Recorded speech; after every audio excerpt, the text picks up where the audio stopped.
Eureka! I'm just so honored to be here. I'm enthralled and electric, in fact. Waiting all these years. My heart is bursting out of my chest. Oh, I've, so you've become a bit of a folk hero to me and my colleagues. well, that's not my aspiration to be a hero. Just the privilege of associating with you and your colleagues. Oh yeah, but you're just always so full of enthusiasm. It's really refreshing. This is it. This is it for me. I get to unwrap the mystery that is Marv.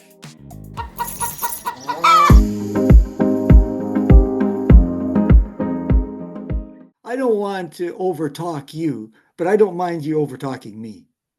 Well, this is So, your time to talk. yeah, okay, but I require it. oh, indeed, I will. Okay.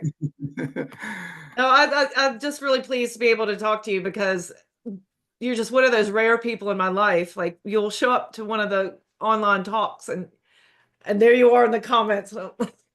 Oh, Marv, go. You're a really great critical thinker, and it's always a privilege when you show up to support. Well, that's my life's purpose. All right. All right. So I've heard through the grapevine, and this is maybe how we can start the conversation, but Sarah Woodcock years ago said that she'd had a conversation with you and found out a little bit about you, that maybe you were doing feminist studies. Oh, yes, I was. But I didn't complete a degree in feminist studies or anything like that. It was just various courses at the University of Regina.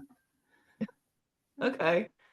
And Huh. it came up in many of my other sociological classes as well, Okay. as a component. Okay. All right. But, I don't claim to have the depth of breadth of knowledge that you do. Well, So, you're on it, man. You're definitely on it. And I've learned quite a lot from you as well when you post on the website. Like your insight and your take on things is always, I find really, it stretches me. It's good. well, that's like I said, that's my fundamental purpose is to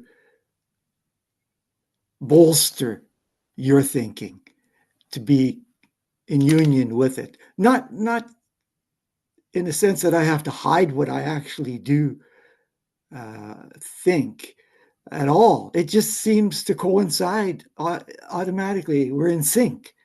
Um, So I've never hide anything or that I want to say. Good. Well, that's good to hear. Ah, all right.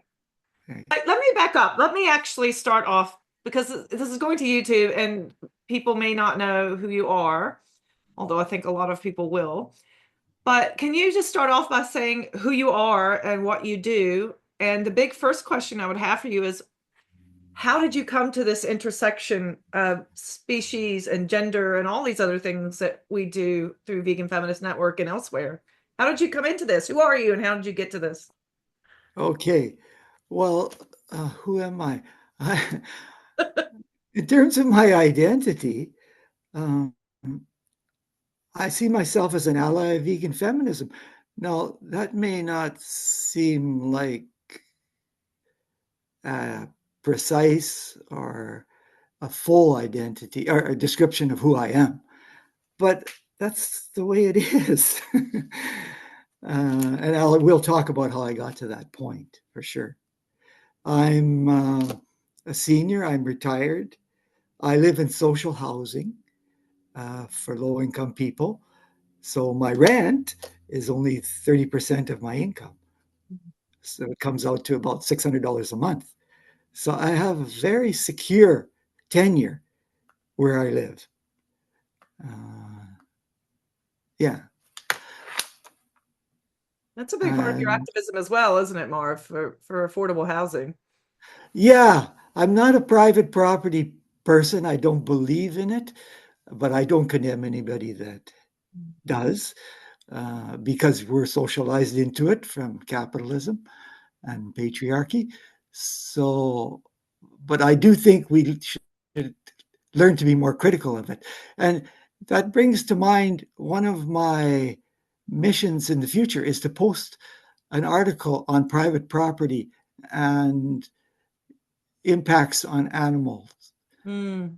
Not simply animals as being property, but the actual land animals are on. Mm-hmm. So I'm going to submit, if you don't mind. But Yeah, please do. yeah, okay. Uh, so your question then leads me to the rest of my answer. In the 90s, I took a university course on gender justice, covering the course works of Catharine MacKinnon, a feminist legal scholar from the US, who revealed to me that binary gender performance is a social fabrication built on structural male domination, particularly evident in violence against women, prostitution, and porn. Before then, I had been reading other feminist authors about the invisibility of women's work at home and studied this matter at the university as well. And women's work in the economy and society as a whole. The unpaid child and elder care was exceptionally troubling to me, as well as the lower wages of women, especially Black, disabled, Indigenous women in the patriarchal capitalist labor market. The other side of the gender coin was also terribly unsettling, that men were not doing so-called women's work on an equal basis. Before this period, I had not thought of these issues because of my own patriarchal upbringing in respect to gender roles and clothing. Anyway, Professor MacKinnon shook my belief system to the ground and put a fire in my belly that burns till this very day. At the time, however, speciesism remained outside my consciousness. I grew up on a mixed grain and animal farm that completely normalized using and eating other animals. It wasn't until January 2005 when I came across Carol Adams' book, The Hmm. Sexual Politics of Meat. I was cut to the heart again. A month later, I became a vegan without any stops. I could finally see how women's and animals' oppression crisscrossed each other and were entangled. Both are treated as objects of subordination by the contrived system of male primacy, the social machinery of inequality that continuously reproduces itself. Finally, in 2014, Dr. Corey, I met your mind and heart-filled writings. They swept me away to a dizzying but grounded awareness. Your breathtaking epiphany of intersectional equality justice was a coming out from the night of a cave into daylight. Equally, you introduced me to the shining works of Sarah Kissel, Oh. Af, and Sil Cole on white supremacy, its food system, and veganism. Well, Marv, oh, I'm glad you're able to shout out Sarah and Af and Sil as well, and who I wasn't able to get interviewed for this, unfortunately. I think they've had to step, I think quite a lot of people who were active at that time have sort of stepped back, haven't they? Yes, right. Unfortunate, yeah. Sadly, but I understand their reasoning.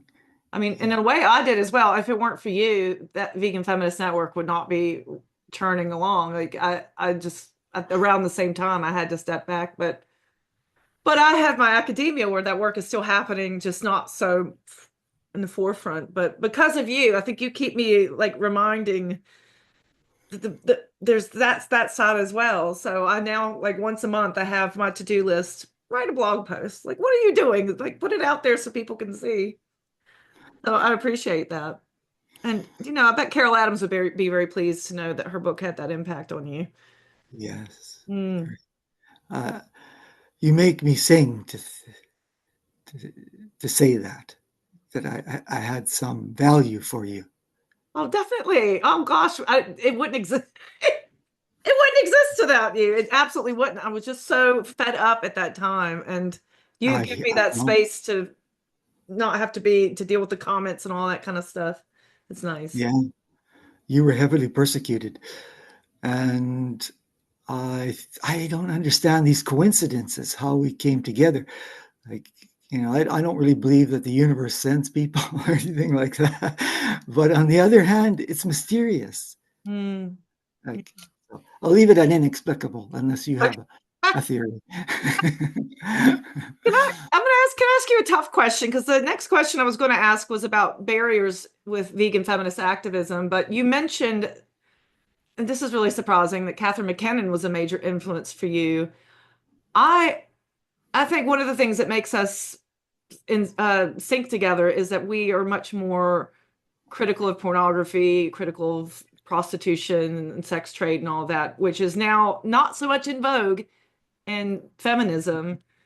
Um, do you want to talk about that? Because I feel like anytime we're almost afraid to post on Vegan Feminist Network because we're just Yeah. automatically considered, anti-sex worker or whatever. But we are, of course, coming from a structural critique of capitalism and patriarchy that's a little bit more nuanced than just, attacking the victims of that, isn't it? Historically, what do you think about the biggest barriers to vegan feminist activism? And I would say that is one of them, because much vegan feminist activism is pro porn, as you alluded to. But I just couldn't ever accept that reasoning that sex work is real work, because it's still objectification of the body, as human non-human animals are objectified in their bodies in different ways. But then you see the crossover with the pornography of meat and those sorts of nonsensical mindsets or ideas. And after studying Catharine MacKinnon, like she her depth and the breadth of her thinking was well beneath the surface of those promoting sex work, Mm. as genuine, use of your time and labor. So I don't, I just don't get it. Mm. But women, pardon me, were you gonna say Sorry, I was something? just going to say PETA, that PETA is all about that, aren't they? Oh, yes. It's their women are using their bodies as they want, which is true, but it just doesn't seem that simplistic, does it? No, because of the socialization processes. Mm. We don't even realize how we're being formed and molded by porn culture, Mm. which is connected to rape culture Mm. as well. Uh, I've always appreciated the work of Collective Shout from Australia for their analysis too. Hmm. And of course, yours in the blogs, especially. So it just gave me so much hope that there were actual revolutionary thinkers out there who could move beyond the superficial to the truth, the deeper truths of life in regards to porn for prostitution. Yeah. Uh, Women's, principally Indigenous, Black, and disabled, and animals' lower status in society marks them as unworthy of being authoritative. Women's and animals' bodies are perceived as bound to nature and animality, while men are perceived as above nature, rational, and in control of it. While women and other oppressed groups often protest against their subservience, they too view non-human animals as inferior and consumable. Vegan feminists see through these made-up inequalities. It was an astounding achievement to do so, given the overpowering social systems that capture people's minds and hearts, as I said earlier. The question for me then is not, why aren't there more vegan feminists? who are anti-porn and vegan. But why are there any vegan feminists? Because of this omnipresent cultural conditioning. It still mystifies me how we can have some kind of solidarity in the movement, even if it's a minority, and that there are women and men who are questioning porn and, of course, using animals. You don't have any theories on why we exist? No, I mean, I'll leave that up to you. I draw a blank. You said you grew up on a farm. Is that what you said earlier? Yeah. How do you exist? Well, that's what I don't understand either. I mean, why is it that, okay, my other sisters and brother, who's deceased now for many, many years, it never occurred to them, like even after I became a vegan, that they, could learn something from that or could see some value or truth in it. So why me and not them? And all the other family members and relatives and friends over the years. I was a lone wolf, so to speak, from 1995. The porn thing even was not considered serious Right. oppression by my family members. They just looked at me sideways, like, it's much more important to know about which is the best party to vote for. Not worry about porn or veganism being a platform. They just thought it was flaky. Right. Yeah. Who So knows? yeah. Yeah. Well, that's interesting to hear a little bit more about your background, where you're coming from, and it's definitely a more radical feminist root system that you're coming from. But yeah, like Yeah. I said, I think it's difficult to talk about these issues even more so now because it's been sort of co-opted back by the feminist movement, and so any criticism of it is assumed to be anti-feminist. But yeah, Yes. there's so many intersections, and that's something that I'm seeing in the book though, is that there's a sharp divide, Marv, with it was much more acceptable to be critical of pornography and sex work as in the 1990s, and then today it's just all dismissed. Yeah. Neoliberal. I'm not sure how to grapple with it because yeah, I mean, you just have to be sensitive, don't you?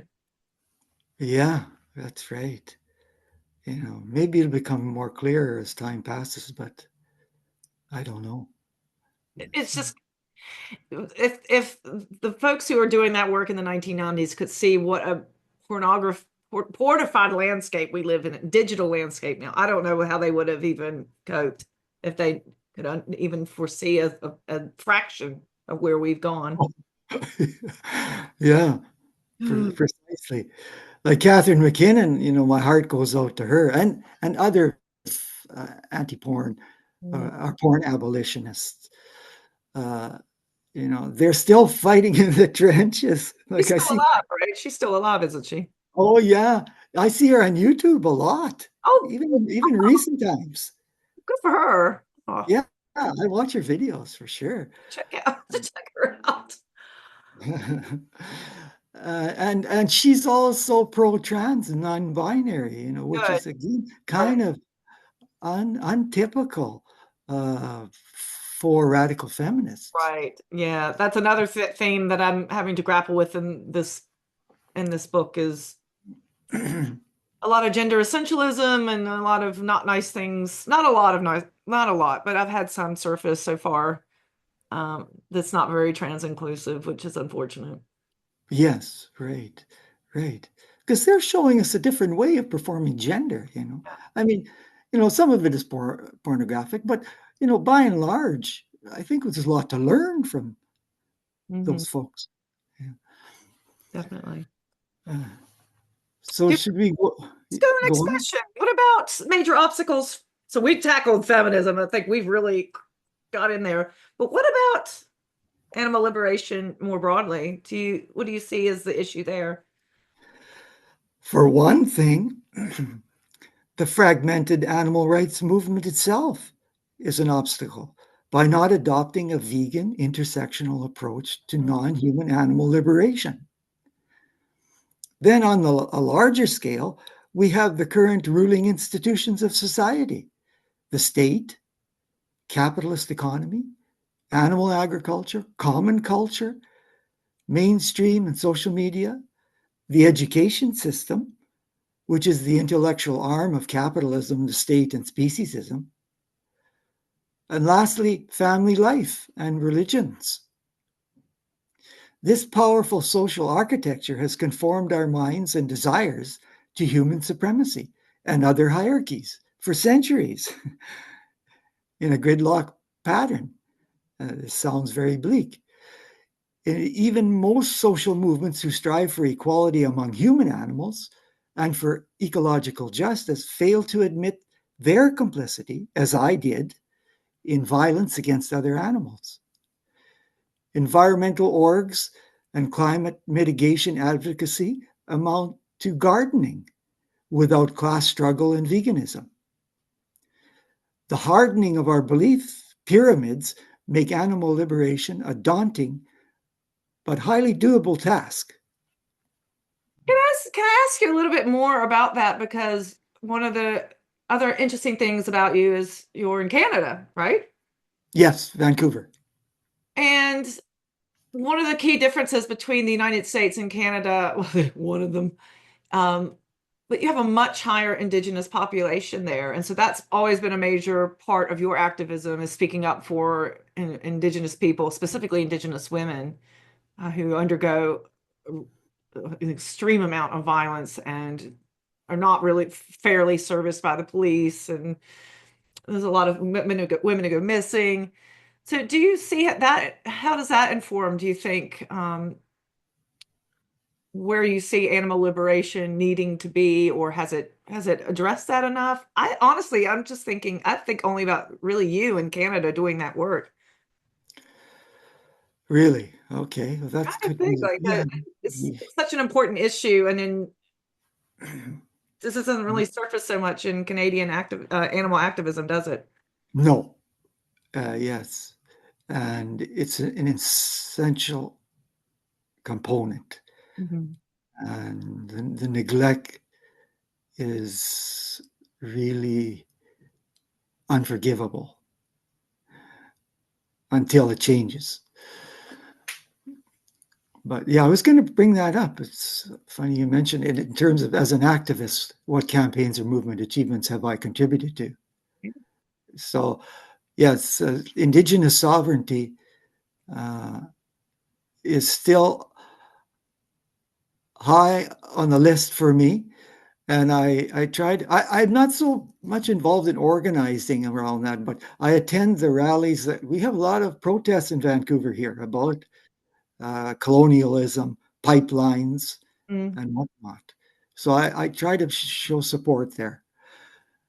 And also, I've been advocating for guaranteed livable income, which would help Indigenous people be lifted out of poverty mm, and other uh, non-Indigenous people as well.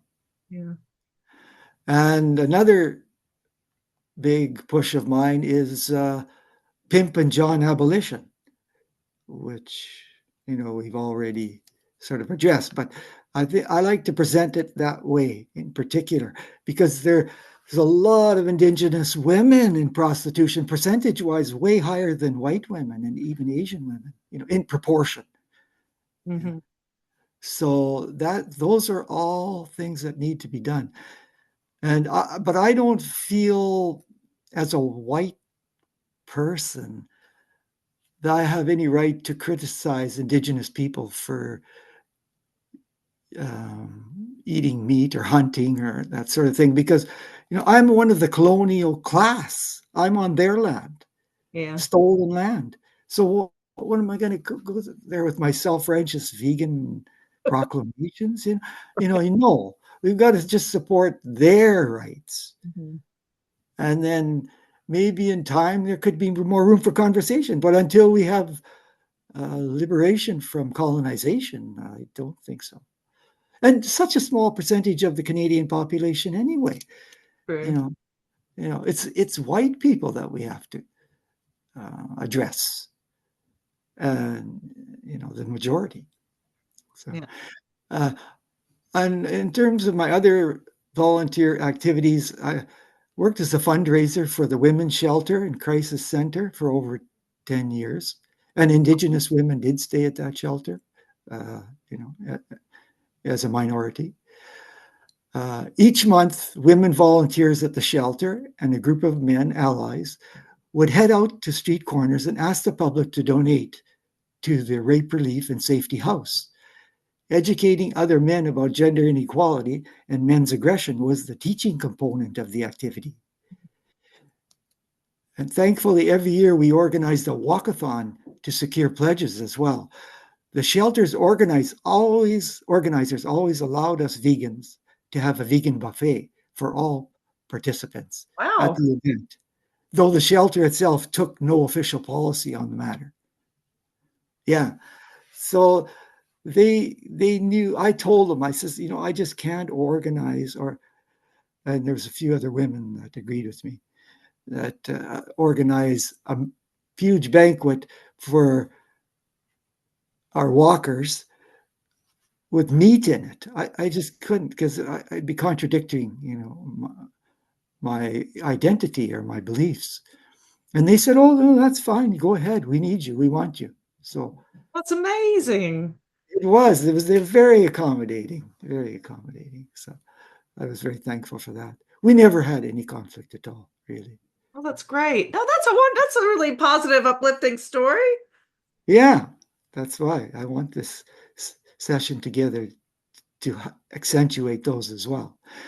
And was also a member of Liberation BC, an animal rights vegan group. Okay. We had conversations with people on the street about animal rights and veganism while handing out awareness pamphlets. And the crown, over 10 years, I have been a colleague of you, Professor Wren, on the VFN social platforms. And that's been a precious gift to work with you. Vice versa. It's been 10 years. Yeah, over 10, because it was about 10 last fall, I think. Yeah. Oh, Still going strong. And will be, so, as long as I have the ability. And you want me around. So always. okay, well, I would never, ever disagree with you if you said, "Hey, Marv, it's time to leave the Vegan Feminist house." But anyway, that's not happening yet. I hear that from you. I guess we've talked about this, but if you have something prepared, if you have a final advice on what we need to do to achieve animal liberation, what would that be? Okay. Constant education about vegan intersectionality in the classroom, as you do, and online, as you do, to grow a coherent and cohesive mass movement that values liberation, equality for all. Secondly, dialogue with other social justice movements about confluence and coalitions is a must. Mm-hmm. Another is developing expanded definitions of family that can nurture and uplift vegan feminist activists and companion animals. Someone said, in attempting the impossible, that we wind up accomplishing at least the remarkable. At the same time, we know the odds are stacked against our success and that some members will lose heart and turn away. Nonetheless, you can't predict when ebbs and flows can break into a torrent of social and planetary transformation. And maybe I'll just end here then with what does vegan feminism mean to me? It's the main reason I rise out of bed each morning. Vegan feminism is at the aspirational center of my life. They, I say they because it's a movement, offer to the world a full message of freedom and equality for all oppressed groups. And I wrote a poem to better express what vegan feminism means to my felt experience. Vegan feminism is creating a new earth. The horrors of the past and present shall fall away. Instead, there shall be delight, singing, rejoicing. No longer shall the sound of mourning and weeping be heard. No longer shall there be slaughtering, or those who do not round out a full lifetime, dying a mere youth. Human animals shall eat the bounty of plants from their gardens and from worker-run cooperatives and workplaces, without gender, race, class, colonial, disability, age, body size type divisions. We must magnify vegan feminism, animals, and human-animal potential. Vegan feminism, by the light of their splendor, can lead the world to structural equality and communion. That light burns as fiery as the stars. Therefore, I call these shimmering proclaimers of liberation firelight.